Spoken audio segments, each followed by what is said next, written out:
आपके पास जितना इल्म है, अल्लाह ने जो आपको दिया है, उस इल्म के मुताबिक आप जरूर लोगों को भलाइयों की तरफ बुलाएं, बुराइयों से रोकें। कुछ ऐसी चीजें इस्लाम के अंदर बहुत कॉमन है, सबको मालूम है। वो नमाज पढ़ना फर्ज है, किसको नहीं मालूम? ये मालूम है ना? तो आपके पास इल्म आ गए, आप लोगों को नमाज से जोड़िए।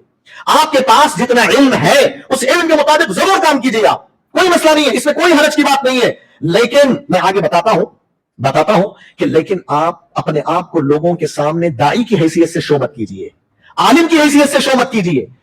मेरे भाइयों, मैं एक बात बोलता हूं, एक आम इंसान है, वो इस तरह की दीन की इल्म की मजलिसों में बैठता है, जुमा के खुतबे सुनता है, गौर से बहुत सारी बातें उसने मालूम कर लिया माशाअल्लाह। अब वो लोगों में जो उसको नॉलेज है, उलमा से सुना है, वो लोगों को बता रहे हैं कि मैंने ऐसे आलिम से सुना, ये गलत है, ये हराम है, ये जायज है, ऐसा है वैसा। बिल्कुल जायज है उसके लिए, लेकिन क्या वो इंसान मिंबर पे खड़ा हो जाएगा, आलिम का मकाम ले लेगा, वो दाई का मकाम ले लेगा? वो नहीं ले सकता मेरे भाई। फर्क है, इस चीज को समझिए आप, कि आपके पास दीन का कोई नॉलेज आ जाता है, ठीक है, उस हद तक आप दावत का काम कीजिए, लेकिन उसकी वजह से आप एक दाई की हैसियत से शो मत कीजिए, एक मुफ्ती की हैसियत से शो मत कीजिए, एक आलिम की हैसियत से शो मत कीजिए।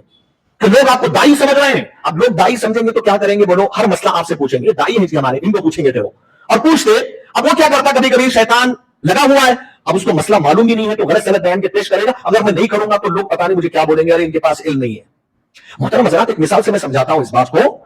आज ये चीज समझने की जरूरत है नौजवानों को। बाज नौजवान खुद से इल्म हासिल करके अपने आप को दाई शो करते हैं ना, ये गलत बात है। अच्छा, उलमा और दुआत में फर्क करना भी गलत है। दुआत ही उलमा है, उलमा ही दुआत है। इल्म के बगैर दावत का काम बड़े पैमाने पर मुमकिन नहीं है। तो मोहतरम हज़रात, मैं एक मिसाल देता हूं। देखो, आपको एक टैबलेट के बारे में इल्म है, हाँ, कौन सी टैबलेट, बुखार की टैबलेट है, 650 मशहूर टैबलेट है, मैं भी इस्तेमाल करता हूं। अब मुझे मालूम है वो बुखार के लिए ये ज्यादा फायदा पहुंचाने वाली है। कोई आदमी आके मुझे पूछा, हाँ, यहां तक कि मक्का के अंदर हुआ भी ऐसे, एक पड़ोसी मुल्क का था, तो उसको बुखार बहुत ज्यादा आ गई थी, उसने हमें आके पूछा कि भाई कोई टैबलेट है तो बताओ। मैंने कहा कि देखो, हम इंडिया में इस्तेमाल करते हैं टैबलेट बहुत अच्छी है, मुफीद है, ये ले लो आओ।